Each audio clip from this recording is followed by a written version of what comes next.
Although various events in this account are speculative, several are verifiable, and they should all be taken seriously. From 900 to 1000 AD, the Cherokee Native American tribe was in its woodland period, an era in which it was active in ceremonies of many kinds. This was a time of mass migration, and the Cherokee arrived in the area then known as Western Carolina, only to discover that many areas were enormous graveyards. Examination of these graveyards yielded evidence that the Cherokee had settled on the site of an ancient mass execution. They decided to perform rituals of all sorts in order to connect and communicate with these spirits.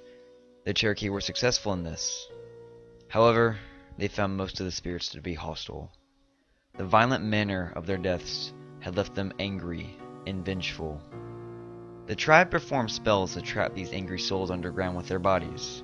They also cast many protection spells to keep other warring spirits away.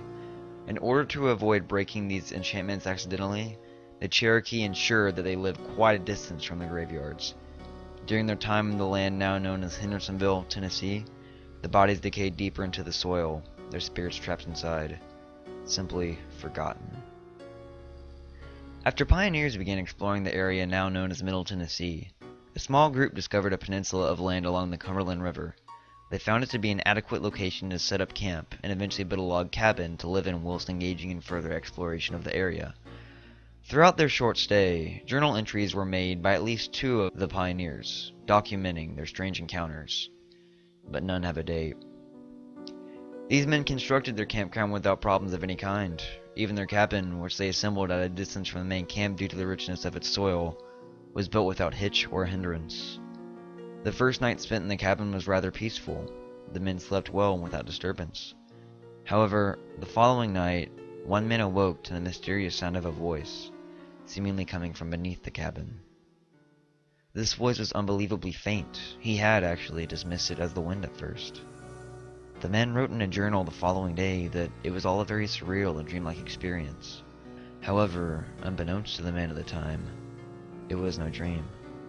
The journal entry also said that I will not tell the others of this incident, as they will simply disregard it as the work of the mind and laugh at me for it.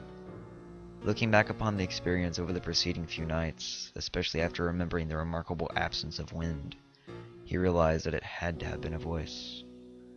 Several days later, following their return from 7 hours of hunting and gathering wood, the pioneers discovered that the cabin felt dissimilar and altered. In a journal, one of the pioneers confessed that all had admitted to their notice of a different feeling about the cabin, and that during every living second, it felt as if threats swarmed menacingly around every corner. It only seemed to get worse throughout the evening and night, but arrogance makes men most brave in the presence of other men, and no man would go so far as to admit fear. However, each man dealt with this sinister agony in private, and they all remained in close quarters to the group throughout the long and dreadful night. During the early morning hours, a different pioneer was awoken by what was unmistakably a voice, but the words and source of it were not apparent. The voice sounded angry and demanding, but also worried and melancholy, which collectively created a hideous and terrifying sound. This frightened the man so much that he could barely move or speak. He was, however, able to wake the others. He found that they heard the voice as well. In another excerpt from the journal, one man admits that we are so horrified that we could not move, although the feeling that we should immediately abandon the place was worse than ever. The voice only remained present for about 10 minutes, becoming softer until it was completely inaudible.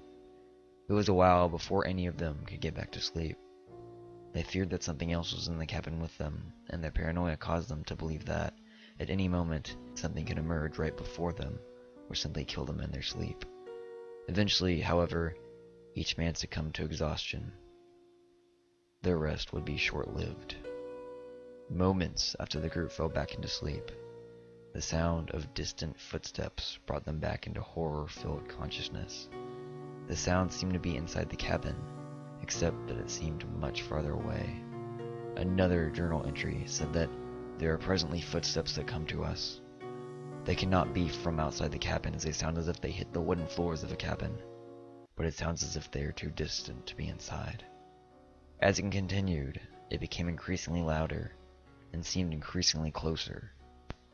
Eventually, It sounded as if someone was walking across the floor, mere steps from the pioneers. The group was filled with horror, as it was obvious to each of them that some invisible, yet powerful, entity stood right before them.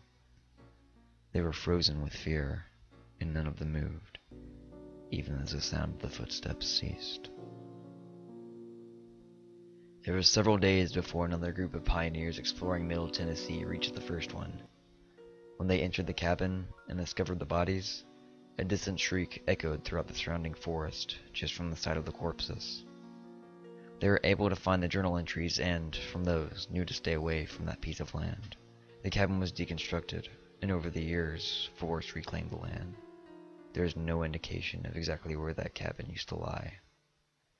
The second wave of pioneers settled in a different location, away from that of the first group. The spirits presumably returned to the earth, and the site of the second group's cabins eventually became known as Mansker Station and the Bowen Campbell House near Hendersonville, Tennessee. The city had been settled by Daniel Smith in 1748, 40 years prior to the creation of the historical location. By then, the entire incident with the first wave of pioneers was only a distant memory, a curious rumor, and nothing more. However, unbeknownst to Daniel Smith, Rock Castle was one of the many structures in the area to be built upon the corpses of those executed.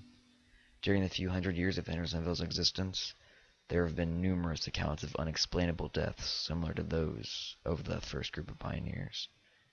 Some of the victims had even reported strange sounds and whispers in the days before their deaths. It is believed, by some, that while many of the spirits were awakened by the pioneers as they constructed their initial cabin, most of the others are just beginning to wake. After the completion of the Old Hickory Dam in 1954, thousands of graves were flooded, releasing the spirits from the ground, but still confining them to the lake. Trapped beneath the surface, they wait in the shallows for retribution and revenge. Most of the graves, however, exist on these peninsulas.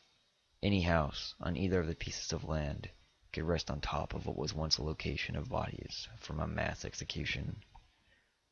Long before the arrival of the first pioneers, every single corpse had fully decomposed, leaving no sign of their existence. But rest assured, they are here. So if you hear whispers in the darkness, run.